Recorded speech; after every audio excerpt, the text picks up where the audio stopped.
भागवत सेवया भगवती उत्तम श्लोके bhaktir-bhavati naishtiki. By regular attendance in classes on the Bhagavatam and by rendering of service to the pure devotee, all that is troublesome to the heart is almost completely destroyed, and loving service unto the personality of Godhead, who is praised with transcendental songs, is established as an irrevocable fact. Tada rajastamo bhavaha कामलोपादयश्च ये चेत एतैरनाविद्धं सितं सत्त्वे प्रसीदति. As soon as irrevocable loving service is established in the heart, the effects of nature's modes of passion and ignorance, such as lust, desire, and hankering, disappear from the heart. Then the devotee is established in goodness and he becomes completely happy. Evam prasanda manaso bhagavad bhakti yogataha bhagavad tattva vijnanam mukta sanghasya jayate. Thus, established in the mode of unalloyed goodness, the man whose mind has been enlivened by contact with devotional service to the Lord gains positive scientific knowledge of the personality of Godhead in the stage of liberation from all material association. Vidyate hridaya grantesh chidyante sarva samshayaha क्षीयन्ते चास्य कर्माणि दृष्ट एवात्मनीश्वरे. Thus, the knot in the heart is pierced and all misgivings are cut to pieces. The chain of fruitive actions is terminated when one sees the self as master. Hare Krishna, Krishna Krishna, Hare Hare, Hare Rama, Rama Rama, Hare Hare.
Yasoda Nandana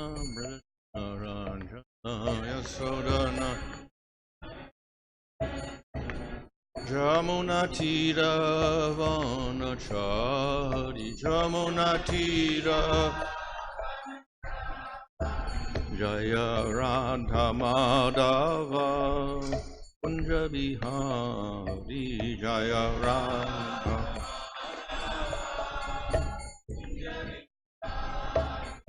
Hare Krishna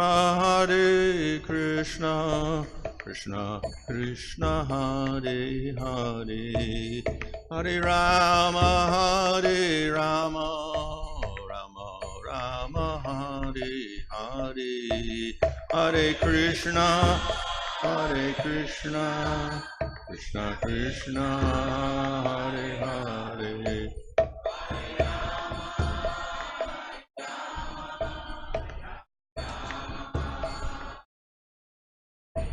Hare Krishna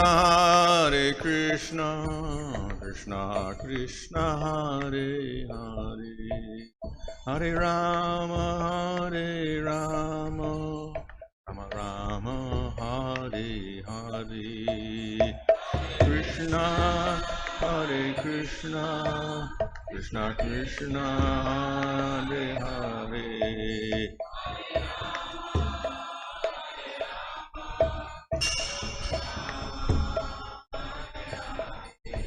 Jaya Prabhupada, Prabhupada, Prabhupada, Jaya Prabhupada, Jaya Prabhupada, Jaya Prabhupada, Prabhupada, Jaya Prabhupada.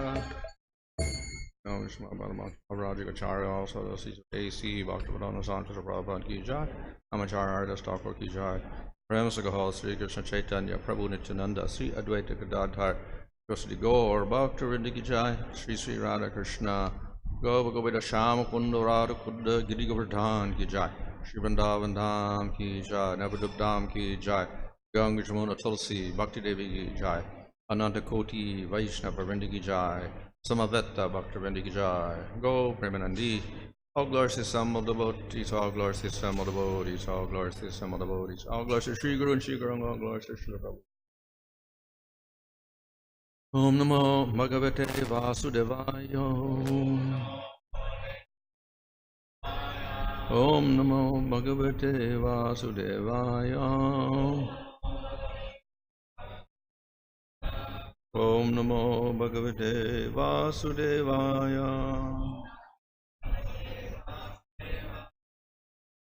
Namo Om Vishnupadaya Krishna Prasthaya Bhutale Shrimate Bhaktivedanta Swami Nityasida. Namaste Saraswata Deve Gauravani Prachalane Nirvishesha Shunyavani Pasachadesha Tarane Sri Krishna Chaitanya Prabhu Nityananda Sri Advaita Gadadhar Shivasri Gaurabhakta Hare Krishna Krishna Krishna Hare Hare Hare Rama Rama Rama Hare Hare. From Srimad Bhagavatam, Canto 10, Chapter 90, Verse 25. Sri Sukha Uvacha Iti Drasena Bhavena Krishna Yogeshwareshware Sri Amanena Madhavyo Lebire Paramam Gatim.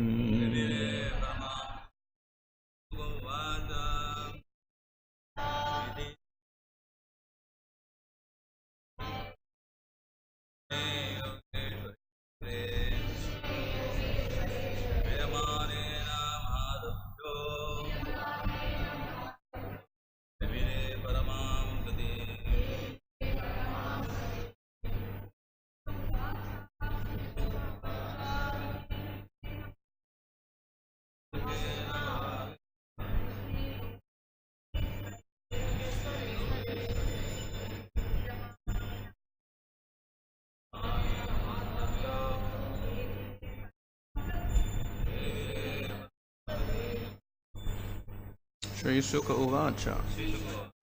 Sukadev Goswami said, Iti, speaking thus, Idrasena, with such, abhavena, ecstatic love, Krishna, for Krishna, Yogeshvara, of the masters of yoga, Ishvare, the master, Priyamanena, behaving, Madhavya, the wives of Lord Madhava,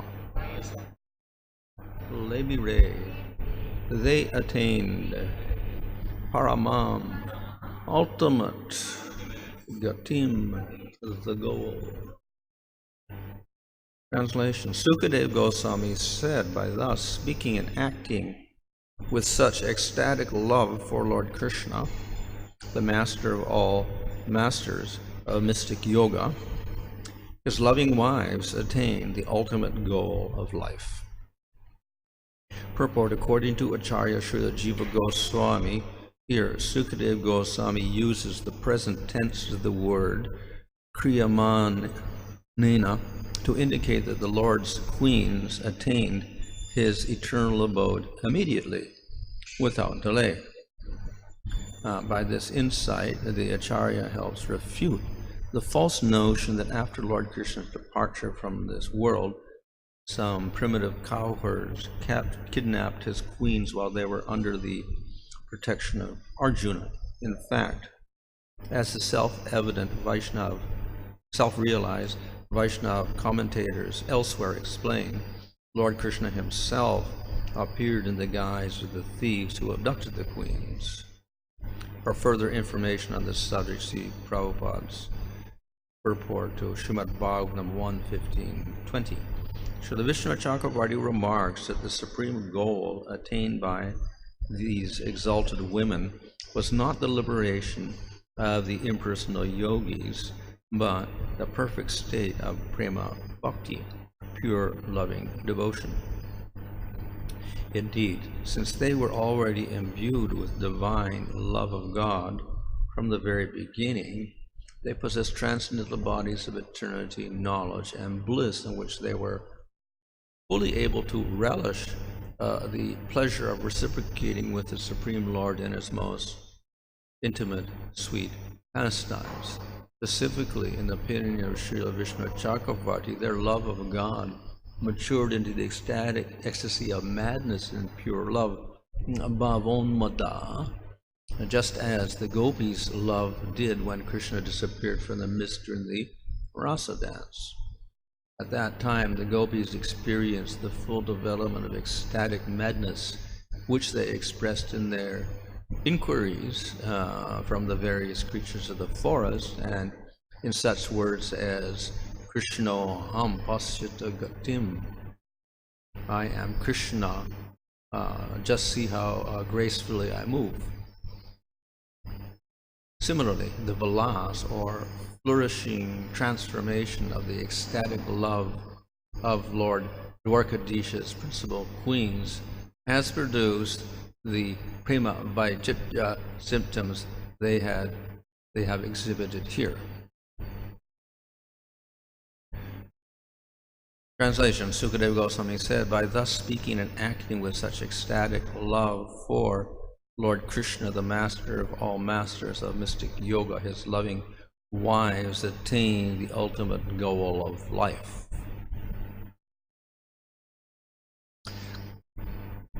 So, speaking from the point of view of sadhana, then one attains the goal. Once we have attained the goal, we have no more sadhana as such. However, that doesn't mean that once we do sadhana bhakti and attain prema, we stop bhakti. The activities of bhakti continue, because bhakti is eternal. So whether it is sadhana bhakti or prema bhakti, it is bhakti. So therefore, even though we attain the sadhya or the goal, we do not give up the activities of bhakti. Of course, it's no longer a means to attain something else because it's already perfect. But nevertheless, the same activities exist in the spiritual world as the devotees perform in the material world, like hearing and remembering and chanting, etc. However, we know that many of the queens were nityasiddhas, eternal associates of Krishna, like Rukmini and Satyabhama, etc. So there's no question of them having to attain anything.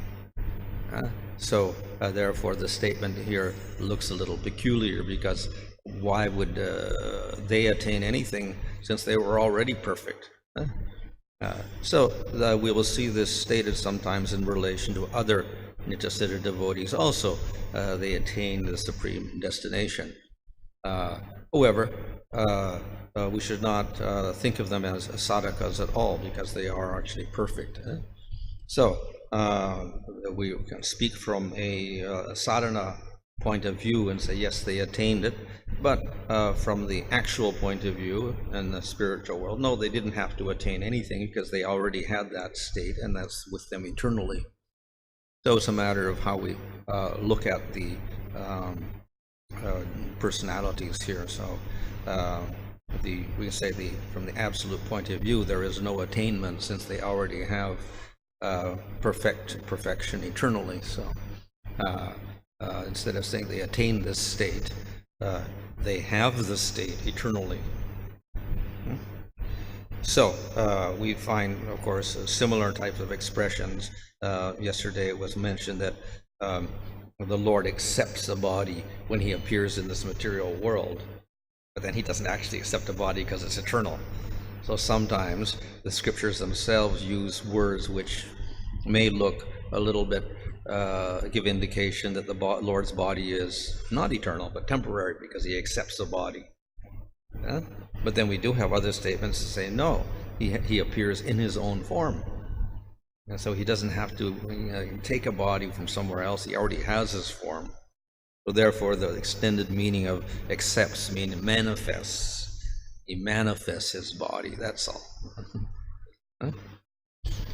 So similarly here, words are used to express the wonderful attainment of the gopis. They attain supreme perfection, but actually they eternally attain it.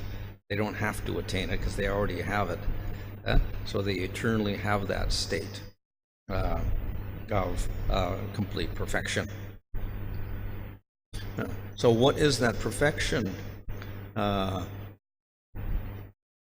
That perfection is full satisfaction, or full capacity of the jiva. And in the material world, we are imperfect. We don't have that perfection, so we feel dissatisfied. When we develop our nature of prema, then we get satisfaction. And that is called nitya. It's the nitya dharma, as Bhaktivinoda Thakur says in Jaiva Dharma. It's nitya. But then we can always argue, well, I'm in the material world and it's not eternal because I don't have it. Then at a certain point, I achieve it. So how can it be eternal? But even then, Bhaktivinoda Thakur maintains, yes, it is eternal. Once you have attained it, it is eternal, and it eternally exists whether you have it or you don't have it. It's there. So your attainment of it, we can say, is at a certain point in time, but nevertheless, it's eternal. Similarly, we see in the Nectar Devotion there, when describing the process of sadhana. It says the process of sadhana is such that it manifests bhava in the heart, which is eternal. But, so in other words, it wasn't created. But it manifests in the heart of the jiva. Was it there before? Whether it was there before or not, if it wasn't manifested, means we can say, no, it wasn't there. It was completely covered up or whatever like that, which means jiva has no access to it at all. But it doesn't really matter whether it's in the jiva or outside the jiva or whatever. He can't access it at all, and he is not aware of it, so it doesn't make any difference. He just doesn't experience it. So when the Lord, the jiva experiences bhava, then we say it has manifested in the jiva. But it is nityasiddhasya bhavasya. nityasiddha. It appears within the jiva at a certain point, but it is eternal, like Krishna's form is eternal. So the bhava also is eternal, and it appears within the jiva at a certain point in time. And then we can say that's the nitya dharma of the jiva. So it is there eternally in the spiritual world, it's there eternally in the nityasiddha jivas, and it manifests within the jiva when he attains bhava. So it's that it's eternal in that sense. So therefore, it's just not that they produce it. It manifests within the jiva at a certain point in time. And then that goes on into prema, which is the highest state. It's also eternal. The difference with the nityasiddhas is they always have it. The jivas in the material world have to manifest it through practice of sadhana bhakti. Those who are already siddha have it already. Of course, we have the sadhana siddhas and the nityasiddhas. So even the sadhana siddhas don't have to do anything more, they already have it. And they cannot lose it also. And then we have the nityasiddhas who have always had it. They didn't have to attain it at all, and they never lose it. So in both cases, it is eternal for them, eternally existing for them. So when persons participate with Krishna in his intimate pastimes in a favorable way, it must be understood that they could be either of two types of persons, nityasiddhas or sadhana siddhas, one or the other. In which case they don't have to attain anything at all. Of course, we have an almost perfect state in the position of those gopis who could not meet Krishna during the first Ras Leela. So explanation is they had not reached the final state of perfection in prema where they were qualified to meet Krishna in person. So they were, we can say, almost sadhana siddhas. Not quite. And then due to separation, they burned up their impurities and they attained their full spiritual body and they became qualified. So then they could meet Krishna directly in their siddha form. So then they were sadhana siddhas after that point. So they were almost sadhana siddha, then became sadhana siddhas completely. In the case of the queens, we have to assume that they met Krishna directly, so therefore they must have been siddha already, whatever. Some may have been sadhana siddhas, and some, of course, are nityasiddhas. So then they don't have to attain it, they've already attained it, so they don't have to really attain it at all. But they have it eternally. So that is the case with the queens in Dwarka. So therefore that they attain that state later on, we can say is that we can't take it literally because they have it eternally, or they've already attained it since they are already associating with Krishna. Of course, we can take this in another way, that after the pastimes here, then those who were sadhana siddha and attained that state here within the material world, then they got a place in the spiritual world eternally. In that sense, that was the final destination for those ones.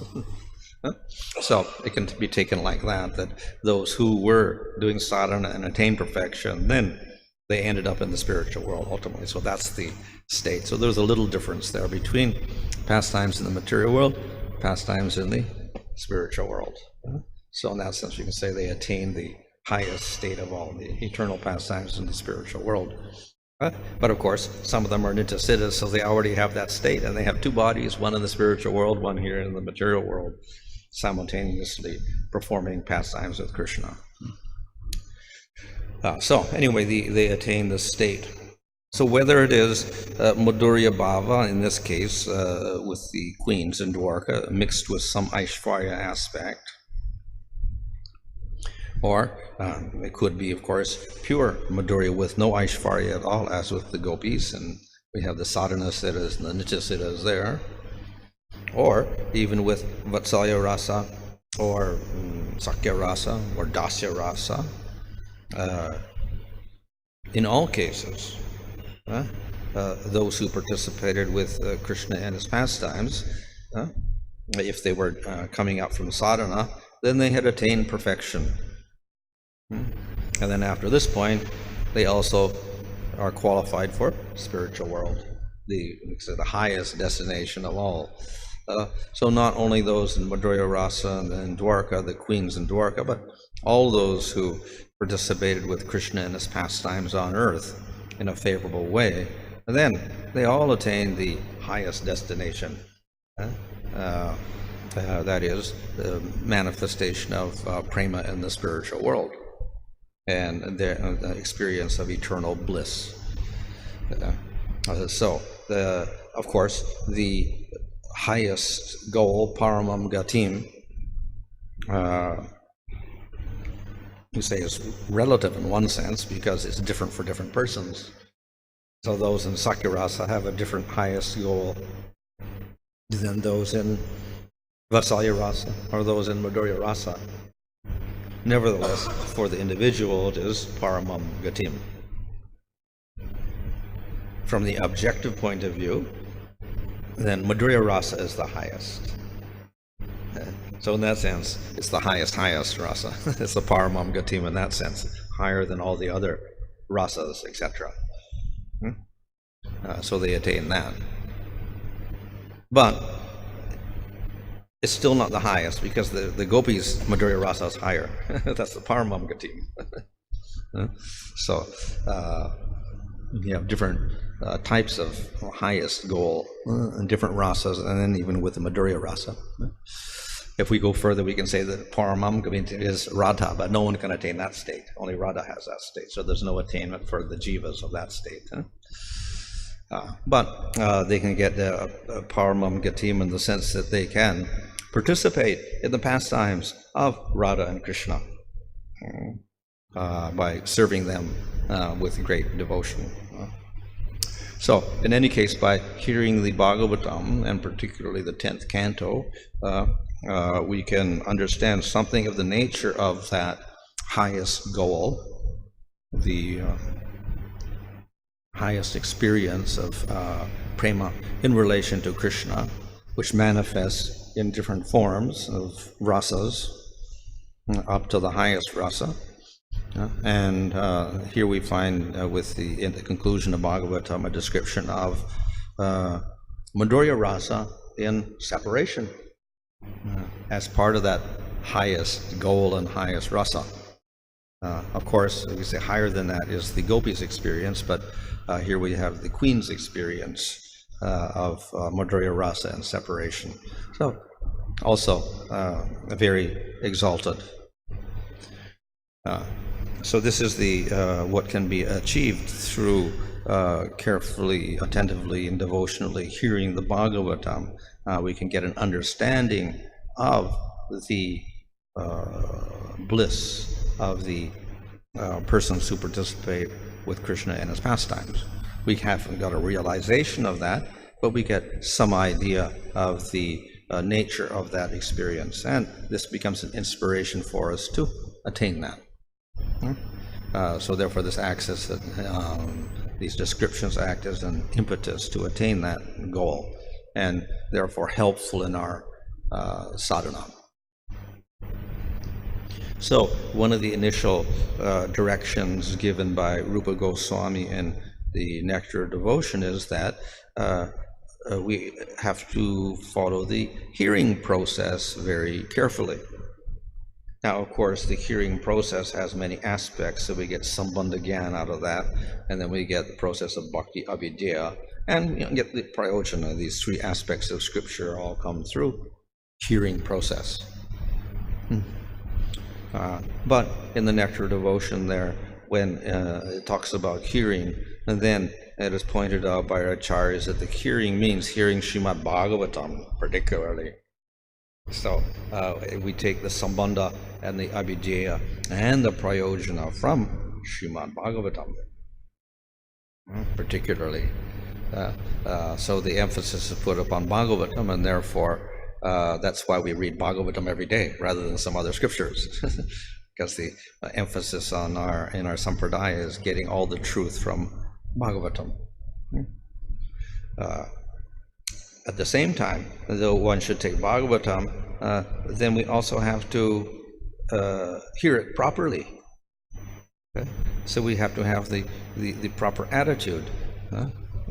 Only one who has a taste and a devotion, certain type of devotion, can get the essence of the Bhagavatam. So at the beginning of Bhagavatam there, addressing the Rasikas, those who have a taste, they should drink the Bhagavatam through their ears. So the hearing process has to be accompanied by some sort of taste. And the person who recites the Bhagavatam that we hear has to have that taste also. So what is that particular taste? Of course, it can be bhakti in general, or ruchi, etc., like that. But then ultimately we see that it means experiencing the higher rasas, and then particularly Madhurya rasa. So the most spectacular description of rasa in the Bhagavatam is the Rasa Lila. That is considered to be the center of the whole Bhagavatam. Not the rasa dance, which is all rasa, and it's Madhurya rasa. So therefore, the ultimately emphasis on hearing is hearing Bhagavatam, and hearing about Bhagavatam, then we hear about rasa and Madhurya rasa. That's the with taste. We have to develop a taste for it. So by having a proper attitude and hearing properly, then we can develop that taste. So just as there was a description of the rasa dance earlier in the 10th canto, here at the very end of the Bhagavatam, then again we have a description of rasa, Madhurya rasa, those with the queens of Dwarka, and somewhat less, still very, very exalted. So the Bhagavatam ends with sweetness. There is a saying in Sanskrit, everything should end with sweetness. You don't end a conclusion with some tragedy or some distasteful fact, disclosure, whatever. You have to end with something very nice and sweet and pleasant. That's how things should end. So therefore, a work should end in sweetness. So this is how the Bhagavatam ends with sweetness. In the last chapter, we have a description of the Madhurya rasa of the queens of Dwarka, etc. So in this way, it's a very fitting conclusion for the Bhagavatam. Interestingly enough, we can say why they put the queens of Dwarka, why not the gopis at the end? Why didn't they put the gopis at the end? That would see the natural conclusion. But we also see that Bhagavatam is a little bit hidden in nature. It's a parokshavad, and therefore not everything is revealed directly. And some people cannot understand certain things. So by placing the Madhurya rasa of the gopis at the end, we can say this is we can say hiding the parakya bhava of the gopis and putting the swakya bhava of the queens of Dwarka here. For some people who cannot appreciate parakya rasa, at least they can appreciate swakya rasa. So hiding the gopis bhava under the more acceptable rasa of swakya of the queens of Dwarka. So that could be one reason why this is placed here, just to satisfy some people who are maybe a little disturbed by the parakya bhava of the gopis. So at least let them accept the swakya bhava of Madhurya rasa with Krishna in form of the queens of Dwarka. And it's also very exalted. So therefore the last chapter concludes very nicely with a description of something very sweet, which is the highest sweetness, indicating ultimately not only the sweetness of the love of the queens of Dwarka, but this is in response to the sweetness of Krishna. Why they have this attraction? Because of the nature of Krishna. Krishna is the most attractive object of sweetness. So therefore, this indicates it's not only a glorification of the queens of Dwarka, but also the sweetness of Krishna himself. And then by extension, we have the higher state of Krishna and Vrindavan with the gopis, which we can say imagine through this presentation here. Huh? So, in any case, the ending is an ending in sweetness.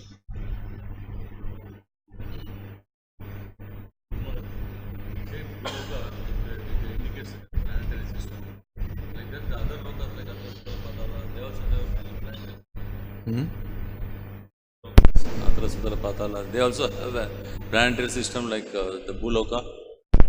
Bhuloka and? Bhuloka indicates a planetary system. Apart from the Earth, we have a planetary system which is part of the Bhuloka. When we say that, just like that, the other lokas also have a planetary system. When we mean planetary system, more than one planet? Along with the Earth, we have the Moon, other 9 planets going around. Yeah.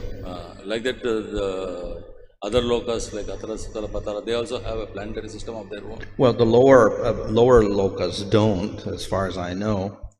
They're holes in the ground, basically, within the crust of the Bhumandala.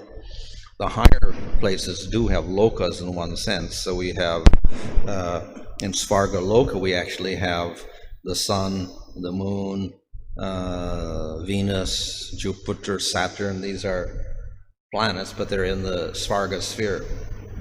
Above that, we have Mahaloka, Janaloka, Tapoloka, etc. It's not described whether there's different planets there or not. It's just places. They're too subtle to see anyway, so you can't even see them with the visible eye. But Loka, of course, means that it's a place where persons live, so they could have various places where they live there, not necessarily little places like we have on Earth, like countries, etc., but places where they live. And similarly, the lower planetary systems like Patala Loka are there places where people live. What form they take is not really fully described. So the living entities in the higher planetary system, they're also included in the 4 lakh species, what is mentioned in the Yeah. So, Devas and Gandharvas and all these species. when we say that happiness is eternal and it is manifest from time to time according to one's qualification, does it mean that the unhappiness or dukkha also is like that, manifest and unmanifest according to the Atma's qualification? What, we're talking material happiness? Material happiness. So, because in spirituality we will not have any sort of happiness, really. In spiritual life we cannot have unhappiness. Yeah. Only in material world we have the unhappiness part of it. So it's also manifest and unmanifest like the happiness, what it does. Eternal happiness, we say that it is manifest from the jiva, the heart of the jiva. Eternal man of happiness is... happiness. Yeah, that's eternal. So then? Like that, the dukkha also is manifesting and unmanifesting in the jiva, or how it happens? Well, the jiva experiences unhappiness, which means problems in relation to a material identification with the material body. The jiva himself can never die or get old or get injured, but the body definitely gets old, dies, and gets injured. Because the jiva identifies with the body, then he experiences this unhappiness or suffering. So it's not real suffering in one sense, because nothing happens to the jiva ultimately, but he thinks it's happening. Just as in a dream, so many things happen and you may suffer in your dream, you wake up, it didn't happen, but you suffer anyway in your dream. So in this sense, there's unhappiness in the material world because of identification with the body, even though the jiva actually doesn't suffer in the true sense of the word, because nothing happens to him, but he feels like it's happening. So therefore he suffers.